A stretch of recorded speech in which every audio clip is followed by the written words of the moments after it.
Hey, you made it. Come on in and join me, where I share stories about my reluctant and courageous journey into understanding my emotions. I'm Angela, and this is me making sense of myself.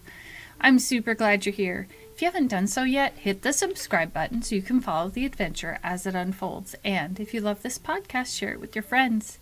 This week's topic was why I surrendered when I wanted to feel powerful. In the first video, I talked about what it feels like when I think I need to control or feel powerful. In the next video, I talked about when I started to realize that surrendering was helpful.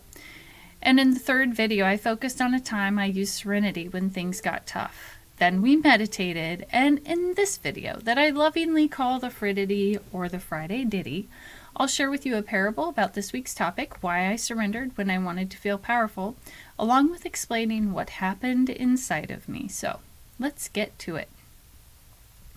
Once upon a time in a small village nestled between the mountains, there lived a wise old woman known for her profound insights and teachings.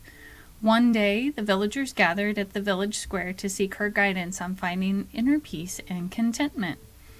The wise old woman took a small clay pot and began to fill it with water from the nearby well. As the water filled the pot to the brim, she asked the villagers, "Is this pot at peace, even as it overflows with water?" The villagers pondered, and one of them replied, "Yes, it is at peace, for it fulfills its purpose without resistance."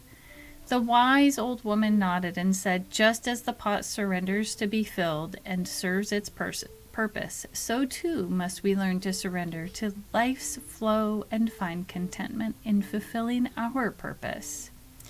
Through this simple parable, the villagers learned the profound lesson of surrender and finding peace in letting go of the need for power and control. So, why do we want power and control sometimes? Well, feeling like you need to have control or power over others can happen for many reasons. Some of them are fear and insecurity. If I don't control this situation, then maybe it's going to get worse, or it will certainly get worse. Sometimes it depends on what our thought processes are doing. Other times, it might be that I need to feel important or superior in that moment. And, I know I'm talking about this, and I don't like to admit to things like that, but it happens. For instance, one day I was sitting at the table with my sister. We were talking about something, and I can't remember what happened, but we were irritated. We were both irritated about something, and then we found ourselves putting someone else down. And I caught it a little bit later. I was like, whoa, I do this too. So it just happens. And just know that I think it's better when I accept it as part of myself than try to hide or think that it's not part of myself. Now, there's also this need for perfection. That's another good reason why people want power and control, because it needs to be perfect. Now, I used to think that I had all of the right answers, and if someone just did what I said they should do or what I saw, I thought it would be perfect. But that is not true, and it took me some time to get over that one. Past trauma, and this is a safety thing, right? So, when I've gone through times in my life where I felt where I experienced trauma or the situation was traumatic, it did lead me into trying to control more things. And again, a normal behavior, because the traumatic thing was so unpredictable, so surprising, that in order for me to feel safe again, I thought I needed to control things. But we'll get a little bit into surrender, because the answer was not in the control. Now, I've also learned that if I'm feeling insecure in a relationship, that I will start to want to control things. And I've learned that that's when I need to back off. Like, now that's a sign for me that I'm feeling insecure and I need to figure out what that's about. And sometimes that means it's time to walk away.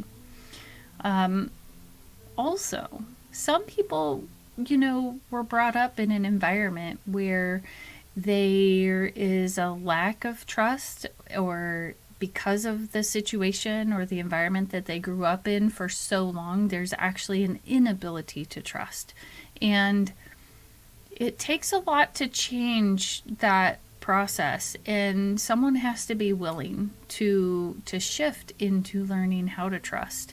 There's a really good book by John Gottman. Well, it's a bit sciencey, but it's called The Science of Trust. Or I believe that's the title. And then there's another great book that I loved by, I think it was by just Henry Cloud. I don't think it was also by Townsend, but it was called Safe People. It might be by both authors, but yeah, I would check out those if you're struggling with trust and you want to change your perspective a little bit. And then there's also that sense of helplessness. So if I'm feeling helpless and I'm in the middle of a challenge, I might try to control something else because it helps me feel better, or it helps me feel like I have some power over what's happening in my life. So control and power are not necessarily bad things. What they are they're informative and sometimes helpful. And, there are also those situations where we need to control something for safety and for, like in the medical field or on the roads. We have lanes for a reason. We have rules for a reason. And, those things are actually really important. So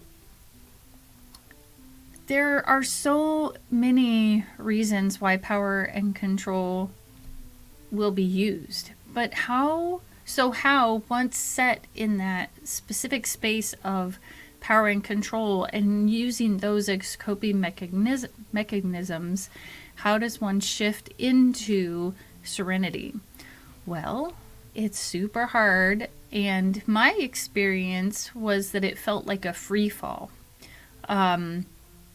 Because, well, I think I learned it when I was in like some long-term struggles in my life. I mean, I'm talking about struggles that took, one took over a year, where it was it felt like a constant struggle, and the other one was 9 months maybe. But in each of them, it took me getting to a point of going, I've done everything I can do. There's nothing else to do. And so it's in those times that I was able to go, okay.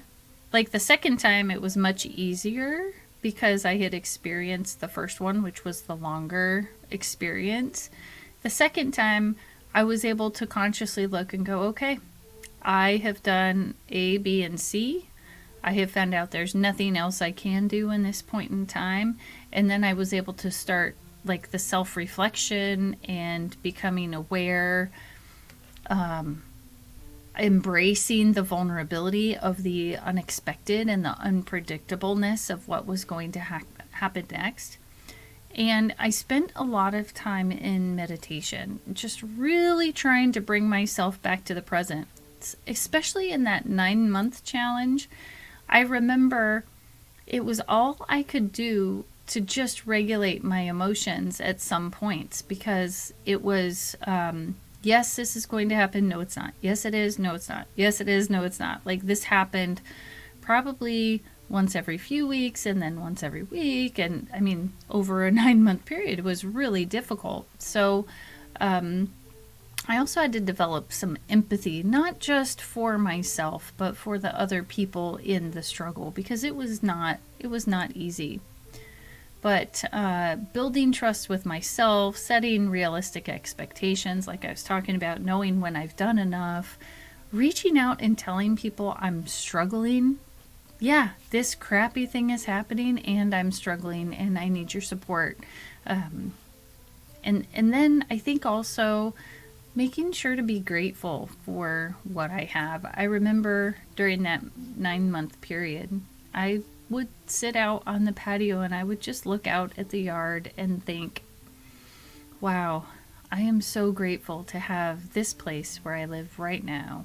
And I don't know what's going to be next. And then, remembering that abundance exists all around me. there were a lot of little things I needed to do within my own mind and heart to make that right. And if you're really struggling with power and control, please educate yourself is always helpful. I read a lot of books. I've also sought therapy. Just reach out and do your best. Remember, change is hard and it's awkward. So if that's something you're working on, it's going to be challenging, and congratulations, you're doing it. So, in closing, I've learned about surrendering when the feeling of power I was defending. I used to grasp the rope so tight, thinking control would make everything right. But when tough moments came my way, I realized surrendering was the key to stay. It wasn't an easy path, you see, to let go and just let things be. Like, share, comment below. Let me know what topics you'd like. Remember to subscribe to me Making Sense of Myself for weekly doses of inspiration and self-discovery. If you have a question, send it over. I'll answer it. Let's do this together. I'm Angela, and this is me making sense of myself.